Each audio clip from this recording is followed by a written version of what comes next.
من اشهر الاسئله اللي بتتسال في انترفيو الاي سي يو، او لو انت شغال في الاي سي يو، لازم دايما تبقى عارف الميكانيكال فنتليتور الارم. لازم تبقى عارف ان عندك نوعين من الميكانيكال فنتليتور الارم، اما اللو بريشر الارم او هاي بريشر الارم. اللو بريشر الارم ليه اسم تاني او اسمه لو تايدال فوليوم الارم. التايدال فوليوم بيكون قليل. طيب هنا هتفكر في ايه؟ هتفكر في حرف ال، حرف ال لو مع ال، هتفكر في 2 ال، يا اما حاصل لوس اوف كونكشن للوصلات او حاصل ليكج من اي مكان ما بين الميكانيكال فنتليتور والبيشنت. فهتعمل اسسمنت، هتروح تبص على الكف بتاعه الاندوتراكيال تيوب اذا كانت انفليتد ولا لا، ممكن يكون حاصل ليكج في الكف. هتروح تبص على الاي تي تي نفسها اذا كانت موجوده في مكانها او حصل لها ديسبليسمنت، او المريض مثلا عمل لنفسه سيلف اكستيوبيشن وانت مش واخد بالك. اول حاجه الثالثه انه حصل ديسكونكشن ما بين الوصلات بتاعه الميكانيكال فنتليتور من اي مكان، سواء بقى من عند الهيوميديفاير او من عند الووتر تراب او من عند الاندوتراكيال تيوب نفسها، او اتفصلت من الميكانيكال فنتليتور نفسه. طيب هتبص على ايه كمان؟ هتروح تبص على الهاي بريشر الارم. لو الميكانيكال فنتليتور مدي هاي بريشر الارم، ده معناه هاي بيك بريشر الارم. اللي هتبص على البيك بريشر على الميكانيكال فنتليتور هتلاقيه عالي. طيب هتفكر هنا في ايه؟ هتفكر برضو بما انه هاي، هتفكر في حرف الاتش. اي حاجه عامله هاي بلوكج او عامله بلوكج او سد المجرى بتاع الهواء فمدياني هاي بريشر الارم. طيب الهاي بريشر الارم هتروح تفكر في ايه؟ ممكن يكون البيشنت بتاعك عامل بيتنج على التيوب او عاضد التيوب، وده حاجه مشهوره، او حاصل كينكس او التيوب متنيه او مقفوله لاي سبب من الاسباب.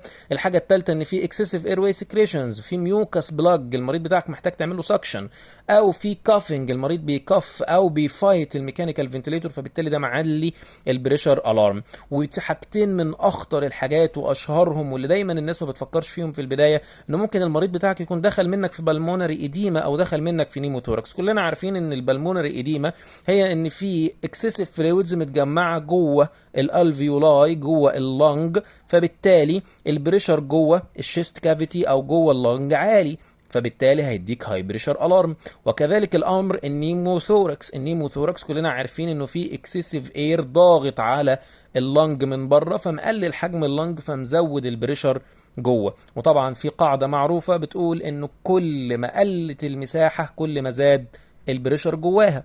طيب احنا عارف. طيب في حاجه كمان لازم تبقى عارفها عن الميكانيكال فنتليتور، وحاجه ليها علاقه بالكواليتي او البوليسي بتاعه الهوسبيتال، حاجه اسمها الكريتيكال الارم بوليسي. ولازم تبقى عارف ان الميكانيكال فنتليتور الارم من الكريتيكال الارمز اللي بتبقى موجوده عندك في اليونت. الليميتس بتاعته المسؤول عنها او المسؤول انه يعمل الارم ليميتس هو الاتندنج فيزيشن او الاي سي يو فيزيشن او الار تي اللي هو الريسبيراتوري ثيرابيست. ان انت ابدا نيفر ايفر اوعى تعمل الميكانيكال فنتليتور الارم سايلنت. دونت سايلنت ذا ميكانيكال فنتليتور الارم. ولازم طبعا immediately response، اول ما تسمع الالارم تقوم بسرعه تشوف ايه هو الالارم وتعمل اسسمنت للحاجات دي اللي موجود منها، تبدا تتعامل معاه. في بيتنج على التيوب تحط اير واي عشان المريض ما يقفلش التيوب، في كينكس في التيوب تبدا تعدلها وتعمل لها سبورت، في سكريشنز تعمل سكشن، في كافنج او المريض بيفايت الميكانيكال فنتليشن لو هو كونشس تبدا تتعامل معاه او تتكلم معاه وتديله اديوكيشن ان هو يهدى،